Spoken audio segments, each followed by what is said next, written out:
Right, here we go. Part 6. It's going to probably be shorter because there's only so many fights in this part of the game. But you know, if I could just do what I did to Byron,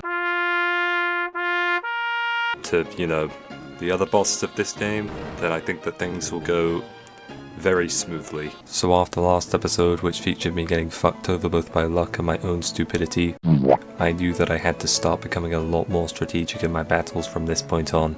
Fortunately, this section of the game doesn't feature many significant fights, unlike the last episode which had hordes of people trying to end me. I couldn't even mention any of the double ace trainer fights because the episode was already fairly lengthy, but the fights this episode does feature are difficult in their own right. Tesla executives Saturn and Mars make their return as formidable threats to me, as well as Candace, the 7th gym leader, who has one of the scariest teams yet as it's incredibly strong and defensive, and beating it deathless is asking for a lot. The episode starts with Barry directing us to Canalave Library because the professor is there waiting for me.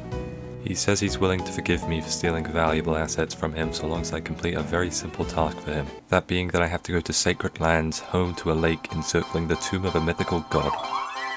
Only a 10-year-old child could be suited for the job. Me and Barry are prepared to just leave because what the fuck is he gonna do if we don't? This man has the skeletal structure of a slug and will likely fade to dust after being hit by a gust of wind, like the old idiot he is, and we head for the exit before...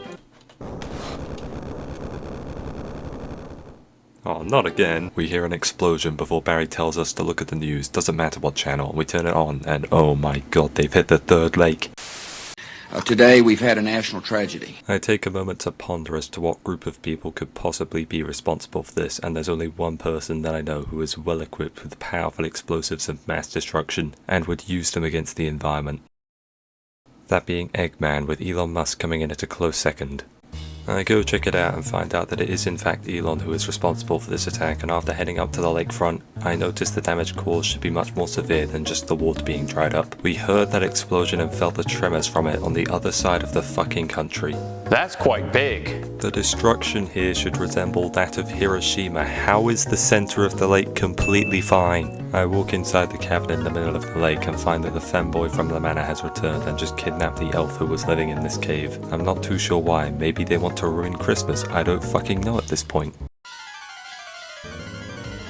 I plan to replicate the Canalave Gym massacre with clickbait, so I begin the battle by setting up 5 car mines before obliterating the Alakazam who dared to think he could contest me by using his own car mine setup. Bronzong comes in next but is vaporized by Shadow Ball, which means that Toxicroak is sent in for the kill and I have to switch because I'm not fast enough to secure the kill with Psychic.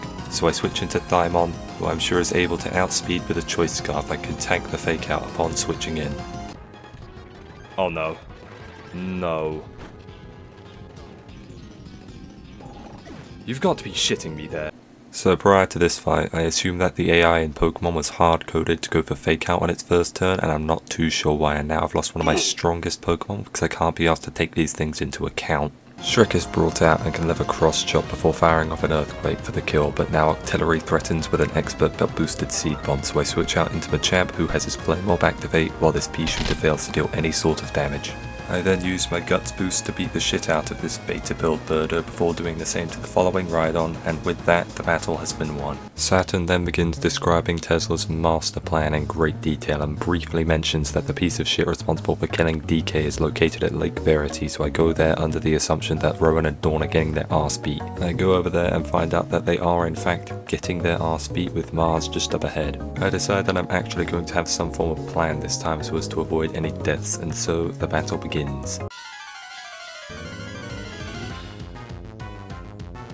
I begin with Camerupt and she leads with Crobat, but unlike my fight against Elon, I fail to put the Crobat to sleep as it lands Hypnosis, which allows it to begin setting up Double Team.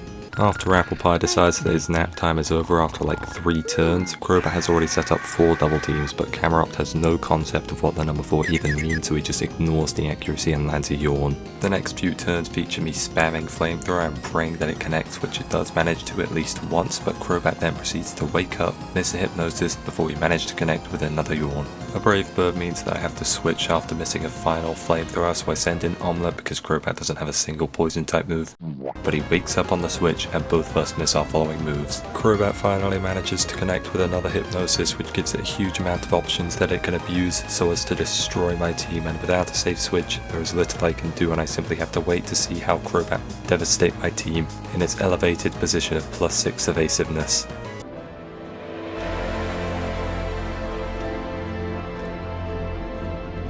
It should die to recoil damage here. Yep, it's dead. So after my ungodly skill kills the Crobat, the copper wheel has returned to haunt me, and this time it takes the form of a bell, but this time I'm prepared to deal with its completely physical and weak to steel type moveset by sending in Gordon, who can set up 3 iron defenses before he and the Bronzong reach a stalemate when neither of us are doing any damage to each other. I decide to spam Iron Head as opposed to waiting for the Bronzong to game end itself with explosion, because I'm sooner expecting existence itself to end before the game does, so after like 20 hours the Bronzong is defeated. This results in Yan Mega taking the field, and I throw a couple of pebbles at it and then it dies because of its shit typing. What kind of an idiot would have a 4 times weakness? That would be stupid.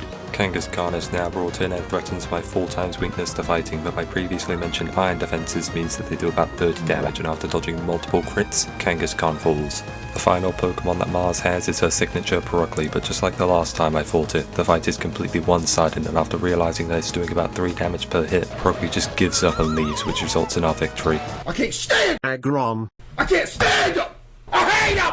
We regroup with Professor Rowan, who hasn't been mugged this time because I already robbed him of everything that he had, and we begin thinking about what course of action Tesla might take next. So they've hit the first lake, and then they hit the second lake. So that means that they're going to hit the third lake, but Barry's going to the third lake, so...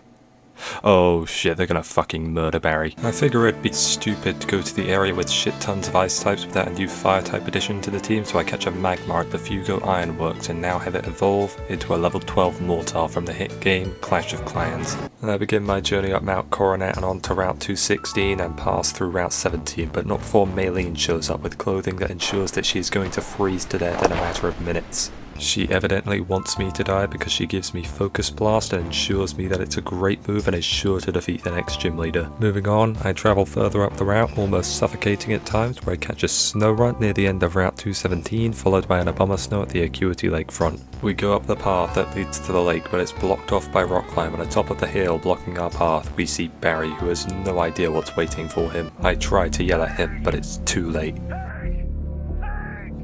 Cutting my losses, I make my way to Snow Point, expecting this part of the game to be normal until... Oh, what the fuck? We reach some bystander blocking the gym, who informs us that the tremors are coming from the Temple of Reggie, former CEO of Nintendo America, who has been sealed here for centuries, and he also says that Candace is gone, which marks the 6th time a gym leader hasn't been in their gym, so that she may put Reggie to sleep before he destroys the entire continent. Before I can even enter the temple, however, I'm stopped by 2 people who have been entrusted with guarding the place. They deem me unworthy to set eyes upon the god himself and force me to prove my strength in battle. All appeared to be going well at first.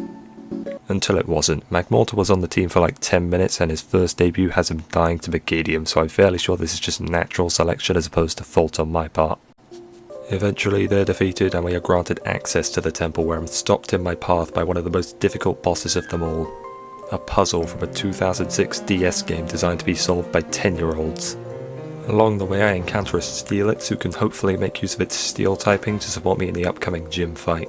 I finally find myself staring down Reggie alongside Candace and Maylene, and we stop him by handing him a Herman Miller Aeron task chair so that he may continue to rest for another 100 years, due to the chair's life-extending capabilities. Our short list of side quests come to an end, which means that all I have left is the gym leader, and before I go in, please make sure to subscribe if you're enjoying the content, and I appreciate the support, and what's more, the gym challenge involves me looking up a guide on how not to face any of the gym trainers, which I'm able to follow exactly due to my skills of avoiding social interaction in real life proving useful. So after 2 minutes of the Mario 64 slide theme playing, I am up against an ice type user with no fire type, so my skill has to push me to victory by itself while up against impossible odds.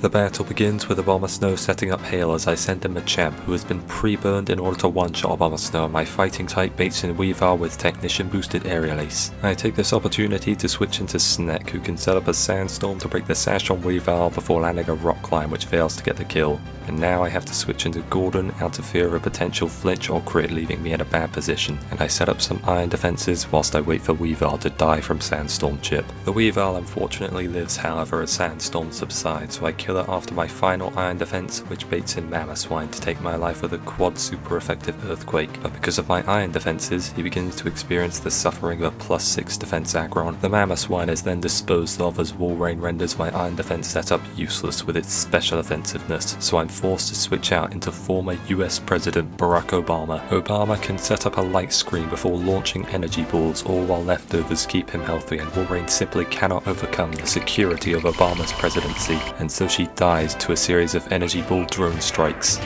Candace is down to her final 2, and Glaceon makes an effort to sabotage Obama's presidential campaign with bright powder and Snowcloak to evade my attacks. But due to the hail, Blizzard is 100% accurate and can't miss, so fuck you Glaceon.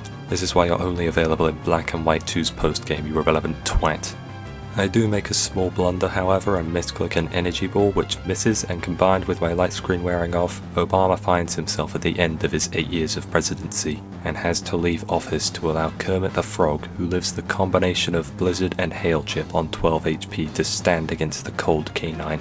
With luck on my side, Drain Punch connects and secures the kill, which leaves Candace with her last Pokemon, Frostlass. This Snowstorm Spectre is in a position to wreak havoc on my weakened team, so I have no other choice but to resort to the all-reliable. I chuck a boulder at the Frostlass, and like those before her, who have received blunt trauma to the head at the hands of my Pokemon, Frostlass falls, and we have secured the victory completely deathless. Well man, that was... I fucking dodged so many fucking crits there. And if a single critical hit had fallen me, it would have gone horribly wrong, but I think that the AI used all of its crit luck in the last episode. So that was part 7, thank you for watching, and I'll see you later.